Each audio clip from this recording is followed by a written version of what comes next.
कपड़े धोने वाली बहू। शादी के पहले से ही विभा को कपड़े धोने का बड़ा शौक था। कभी नल के नीचे तो कभी तालाब के पास। अरे मेरी नीली वाली लुंगी नहीं दिख रही है। विभा की अम्मा, कहाँ रखी है लुंगी? अरे वो तो विभा ने परसों ही धोकर रखी थी आपकी अलमारी में, देखो वहीं होगी। वो ना मैंने आज धो दी, मुझे लगा कि गंदी हो गई होगी।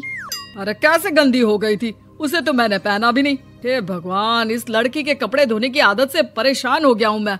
जितना तो घर में राशन नहीं आता, उससे कहीं ज्यादा डिटर्जेंट पाउडर का खर्चा है। इसकी शादी करवा दो, शादी। जाए अपने घर में ही करे काम, फिर चाहे घर के कपड़े धोने हो या पूरे गांव के। हाँ ठीक बोल रही हो, देखता हूँ मैं कोई लड़का। वो दिन भी आ जाता है जब विभा को देखने लड़के वाले आ जाते हैं। लड़की मुझे अच्छी लगी। होने वाली सास कहती है, बेटी अगर कुछ पूछना है तो पूछ लो। वैसे तो हमारी लड़की बहुत ही शर्मीली है, जो बोल दो वो मान लेती है, इसे क्या पूछना होगा। अरे कैसी बात कर रही हो माँ, मुझे इन लोगों के घर रहना है, सवाल तो कई है। हाँ हाँ बेटा, पूछ लो ना, क्या पूछना है। आप लोगों के घर कपड़े कौन धोता है? सास का मुंह बन जाता है। देखो, अगर तुम ये कहना चाहती हो कि तुम्हें कपड़े धोने नहीं आते तो सुन लो, कपड़े मैं ही धोती हूँ, लेकिन तुम्हारे आ जाने के बाद मैं रुमाल तक नहीं धोऊंगी। अरे चुप रहना भाग्यवान, बहू बेचारी घर आई नहीं, उसे डराना शुरू कर दिया। वो क्या है ना बिटिया, अभी तक तो ये कल्लू की माँ ही धोती थी, लेकिन अब तुम्हारे पापा तो दहेज में वॉशिंग मशीन देंगे ही। तभी विभा की माँ बोल पड़ती है, सवाल भी पूछा तो क्या। वैसे भाई साहब, मशीन की तो फिर भी कपड़े धोने की कैपेसिटी होती है। मतलब जो बिटिया दे रहे हैं ना विभा, इसे कपड़े धोने का बहुत शौक है। ये आप लोगों के क्या, आस पड़ोस गांव मोहल्ले सबके कपड़े धो दे और उफ तक ना करे। बाहर देखा नहीं आपने कितने कपड़े सूख रहे हैं? सब हमारी बिटिया ने ही तो धोए हैं। बस भी करो ना माँ, शर्म आ रही इतनी तारीफ सुनकर। और तो और एक दाग निकाल कर दिखाओ तो मान जाऊं। हाँ अच्छा अच्छा, माफ करना बेटा, मैंने गलत समझा।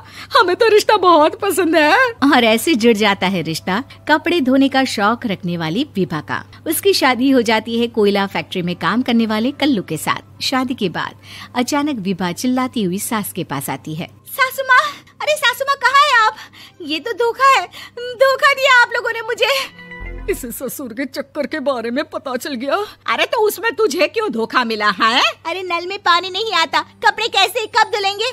अच्छा अच्छा, तू पानी नहीं आ रहा उसकी बात कर रही है। तो आपने क्या सोचा? कुछ नहीं। अच्छा, तेरी माँ ने कहा था कि कपड़े धोने का शौक है तुझे, याद आया मुझे। शौक शौक बोलकर कपड़े धोने वाले मेरे जुनून को कम ना आके सासू माँ, कपड़ा धोना मेरा गुरूर है। तभी पति भी वहाँ आ जाता है। अभी अभी मैंने इसे सनी देओल की फिल्म दिखाई है, उसी के डायलॉग मार रही है माँ। अच्छा सुन, साफ साफ बता रही हूँ, पानी सुबह 4 से 6 और शाम को 10 से 12 आता है, समझी? विभा टाइमिंग सुनकर हैरान हो जाती है। ये क्या भूतों का मोहल्ला है? सुबह 4 बजे उठकर कौन कपड़े धोता है? 4 बजे टंकी में पानी जाता है, फिर सारा दिन धोना ना, किसने मना किया? अरे कैसी बात कर रही हैं? 200 लीटर की टंकी में कितने कपड़े धो लूंगी मैं? सुबह ही उठ जाऊंगी मैं। अब क्या था, विभा सुबह 4 से लेकर रात के 12 बजे तक कपड़े ही धोती रहती। एक रोज सास पड़ोस से निकलकर कहीं जा रही होती है कि साथ वाली कहती है, हाँ कल्लू की माँ, जरा ये बताओ कि 2 साड़ी है, 2 ब्लाउज और एक पेटीकोट और एक नाड़े वाला लंबा कच्छा। हाँ तो? अरे तो क्या, कितना लोगी धुलाई ये बताओ। धोबन दिख रहे हैं हम क्या? हमारे पति सरकारी नौकरी से अभी अभी रिटायर हुए हैं और बेटा सुपरवाइजर है कोयला फैक्ट्री में। धोबन समझ रखा है हमें। हाय रे कल्लू की अम्मा, माफ कर दो, वो तो मोहल्ले में यही सब बता रहे थे कि तुमने बहू को कपड़ा धुलवाने के काम में लगा दिया है। सास को पड़ोसन की बात सुनकर गुस्सा आ जाता है। वो घर पहुंचती है जहां घर के बाहर ही इतने सारे कपड़े सूख रहे होते हैं जितने कि किसी धोबन के घर पर। अरे ओ कल्लू की दुल्हन, बाहर निकल। माँ जी यहीं आ जाओ, बाथरूम में चादर धो रहे हैं हम। अरे अभी हम धोते हैं, तुमको बाहर निकलो। ये आस पड़ोस वाले बोल रहे हैं कि हम बहू से कपड़े धुलवा धुलवा कर उसे कपड़ा धोने वाली बना दिए हैं। अरे छोड़ो ना माँ जी, किन लोगों की बातों में आती हो? आस पास के लोगों का तो काम ही होता है कि वो किसी तरह सास बहू को लड़ा दे। बहू सारे घर के कपड़े धोती है, ये क्या कम है? बोलिए। सास को भी लग जाता है कि वो बहू का ये सनकीपन नहीं छुड़वा सकती, इससे अच्छा है कि खुद ही चुप हो जाए। एक रोज सास और बहू मंदिर जाते हैं, जहाँ सास की साड़ी वहाँ खड़ी भीख मांगने वाली से मिलती है। माँ जी क्या बात है, आपकी साड़ी उस भिखारन से कितनी मिल रही है ना? हाँ हाँ देखो तो, दोनों की साड़ी मिल रही है। क्या बात है कल्लू की अम्मा, तुम खुद को तो अफसर की बीवी बताती हो और ऐसी सिंपल सी प्लेन साड़ी पहनकर घूमती हो। सिंपल और प्लेन नहीं है ये साड़ी। तो क्या सोने के धागे से फूल बने हैं? कुछ भी सासू माँ, कुछ भी। हाँ बने थे इस साड़ी में सोने के धागे से फूल।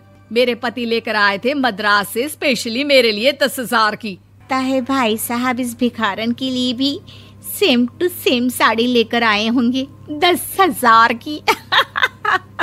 सास उस वक्त तो कुछ नहीं कहती, लेकिन बहू के साथ घर आती है और अलमारी से एल्बम निकाल कर लाती है। ये साड़ी देख रही है, ये वही साड़ी है जिसे मैंने अभी पहना था। इस साड़ी में ये जो चमकदार फूल दिख रहे हैं ना, ये सोने के धागों से काढ़े गए हैं। लेकिन तू लोकल वॉशिंग मशीन ब्रश से घिस घिस कर सारे फूलों को निकाल कर साड़ी प्लेन कर दी। मुझे माफ कर दीजिए सासू माँ। और तो और, जब मैंने तुझे तेरी गलती के लिए कुछ नहीं कहा, लेकिन तूने तो सबके सामने मेरा मजाक ही बना दिया। क्यों? बहू को समझ में आ जाता है कि अब से उसका कपड़े धोना बंद।